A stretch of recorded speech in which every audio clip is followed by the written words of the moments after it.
Right now, you are connected to the other side of the planet. A message you send to Tokyo.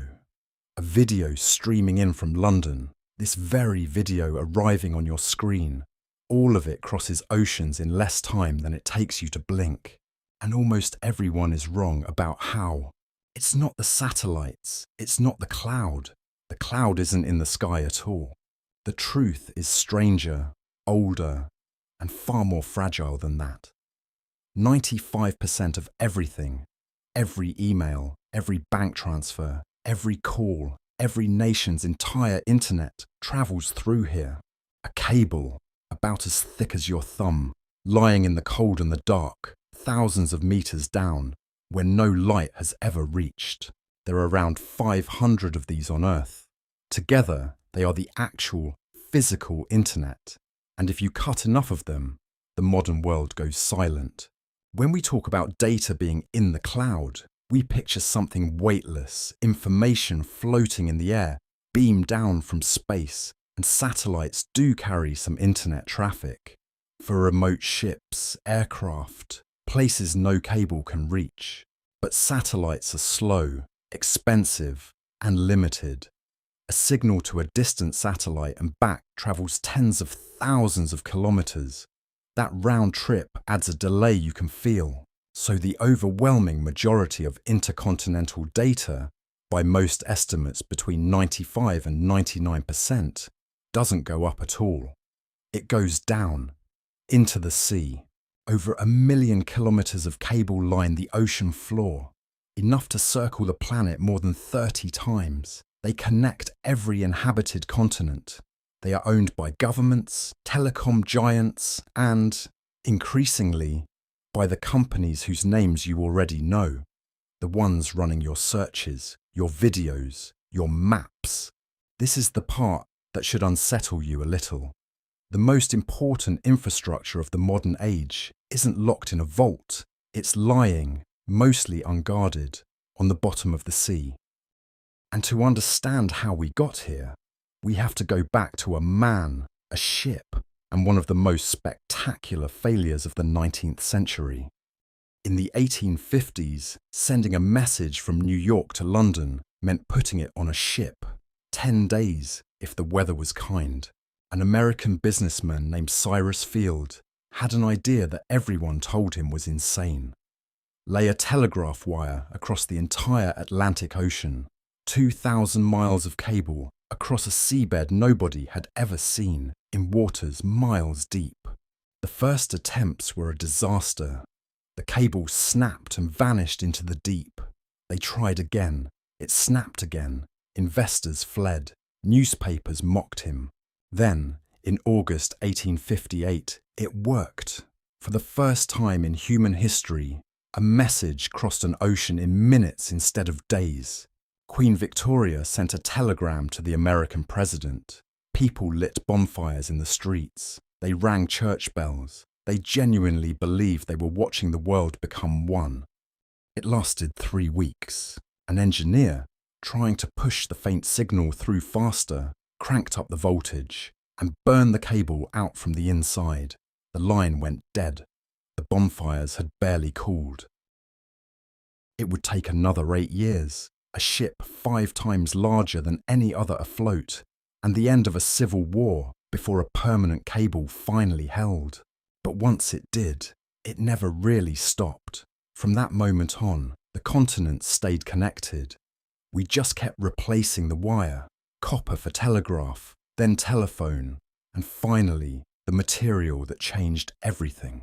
So let's open one up, because the thing carrying your entire digital life is more elegant than you'd guess.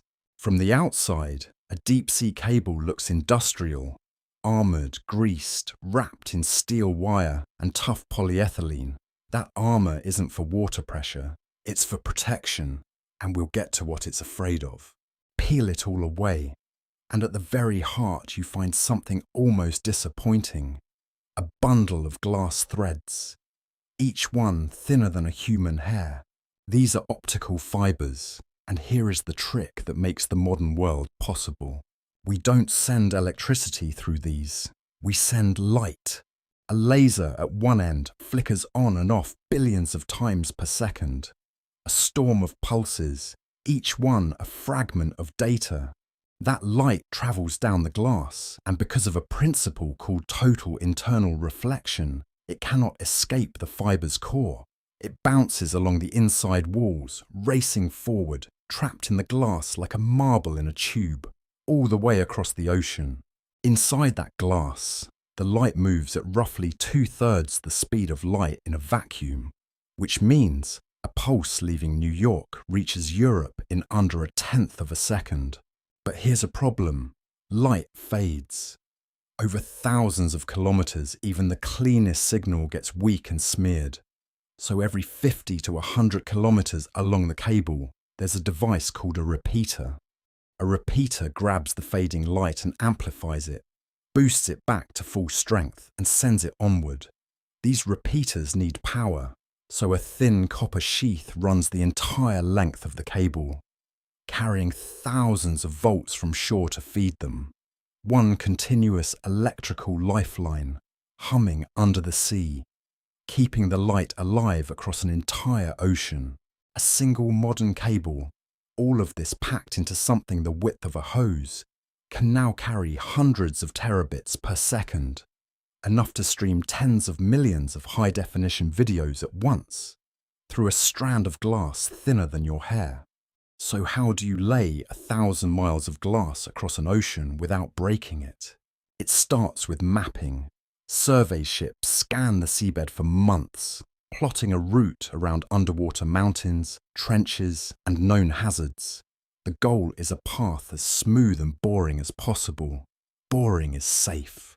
Then comes the cable ship, a vessel built for one job, holding thousands of kilometers of cable coiled in enormous tanks below deck, like rope in a giant's drawer. As it sails, it pays the cable out slowly behind it, lowering it to the bottom at just the right speed so it lays flat, with no tension and no slack. Near the coast, where the water is shallow and dangerous, a massive plough is dragged along the bottom, carving a trench and burying the cable beneath the sediment to hide it from anchors and nets. Out in the deep ocean, that's not necessary. There, the cable simply rests on the seafloor, exposed, trusting the crushing dark to keep it safe. A single ocean crossing can take weeks of continuous, around-the-clock sailing. One mistake, too much tension, a sudden storm, and the cable snaps, and you're fishing for a broken end 2 miles down.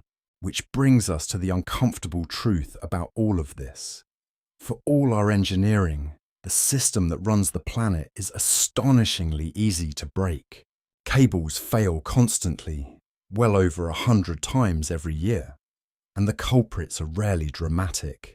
The number one killer isn't sabotage or sea monsters, it's anchors and fishing nets. A ship drops anchor in the wrong place, drags it along the bottom, and severs a line carrying a nation's traffic without the crew ever knowing. Trawlers do the same with weighted nets scraping the seabed. Nature does its share too. Underwater earthquakes trigger landslides that snap multiple cables at once. In 2006, a quake off Taiwan cut a cluster of cables and crippled internet across much of Asia for weeks, and sometimes a country is hanging by a single thread. In 2022, an undersea volcano erupted near the island nation of Tonga and severed its only cable to the outside world. Just like that, an entire country went dark, cut off from the global internet for weeks, reachable only by patchy satellite, while a ship sailed in to physically haul the broken cable up and splice it back together by hand, because that is still how it's fixed. When a cable breaks, a repair ship sails out, finds the break, grapples the cable off the ocean floor, lifts both severed ends to the surface, and a technician joins them back together, fusing hair-thin glass on a rolling deck in the middle of the sea. The internet, repaired by hand. We like to imagine our world as wireless, weightless, floating somewhere safe above us. But it isn't. It never was. Everything you think of as the cloud is really light, racing through glass, along a few hundred fragile threads draped across the floor of the ocean, guarded by nothing but cold, dark water and the hope that no one drops an anchor in the wrong place. The most connected civilization in history is held together by wires we can barely see and rarely think about. So the next time a message crosses the world in an instant, remember where it really went. Not up, down, into the deep, through the wires under the ocean.